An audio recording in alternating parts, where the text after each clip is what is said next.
I mean, look, so he's been arrested. They've closed in on him comparatively quickly, but it leaves lots of questions here, doesn't it, about just how this was able to happen in the first place? Good morning to you. Yes, that's the biggest question. I wouldn't say comparatively quickly. I'd say very quickly.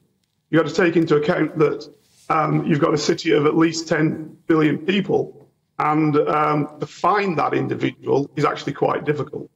Now, in terms of it happening in the first place, we hear that the prison service is understaffed. We hear that they are cutting back on various aspects. Now, what I think one of the things is, of course, is that if you use the search mirrors that are generally used under a vehicle to make sure that everything's okay, they are generally used on the way in. Because what you're trying to do is prevent something coming into a facility. I would imagine that they would have thought we don't need to search on the way out. Now, albeit, let's not take them off the hook here, that way back in 1950 and again in 1960, prisoners have escaped underneath vehicles. So you could argue that it has happened before. Yeah, so it sounds as though security was just actually complacent or slack, because surely any prisoner has to be aware that prisoners want to get out. Absolutely. But what you find is it's like going through the security at the airport. When something happens, you spoke about 9/11, that security is ramped up to the max. The problem always is keeping the same level of efficiency and security when something doesn't happen. And that's where, obviously, the lax attitudes come in. Talk us through the search then, because I was trying to be a bit careful. But you say it's actually been really impressive from the police, do you? Absolutely, yeah. I mean, first thing, there's quite a few things we don't know about this chap.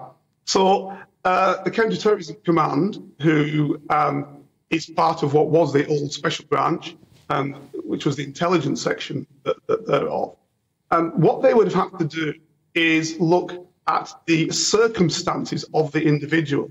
Now, what I noticed is that he committed what they call a terrorist offence insofar as he was inducing individuals to believe that there might have been an explosive device in place. So why has he done that? Especially when it appeared that from 2019 all the way to 2022, he's been passing secret intelligence to a foreign nation.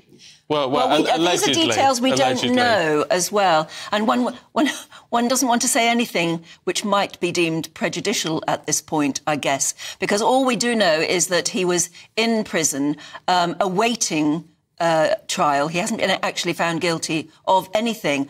I was just thinking about whatever he's done in the past and however those charges turn out, he is now added to the list of charges by absconding in the way he has. And although some people may be looking upon it as, you know, almost a romantic, almost an adventurous escape. Look at the amount of money that must have been spent in the last 4 days with the police operation. I mean, it's mammoth, isn't it? So this guy is no escaping hero. He has wasted police time and money, and he will have to pay for that, surely. No, but the reason why I mentioned the other issues is because if he were an agent of a foreign power, so let's say I had recruited him as in my role in MI6 in a foreign country and he was my agent, there will be an exfiltration plan, a plan to get him out of a problem if it comes to that. And this is what we have to look at now, because it would seem that the operation on the first instant to get out was actually quite good. The problem seems to be what he did when he was out, and we don't have enough information on that yet. But if there's a foreign power aiding that, you can see how that first bit was put together and that the second bit should have also been quite easy for him to hold up for X amount of days or even weeks, and then when the heat went off, to leave the country. But that's why I mentioned that other issue, because you may not be alone.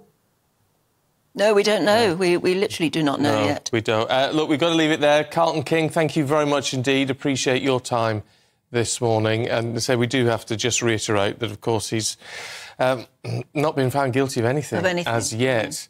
And at some stage he will stand trial. And yes, but they're now facing additional charges as a result of this escape. Well, you know, anyone can be charged, can't they, with wasting police time? Look at the police time he has wasted. Yeah. It's it has been mammoth. It is extraordinary that he was caught bicycling along a canal towpath.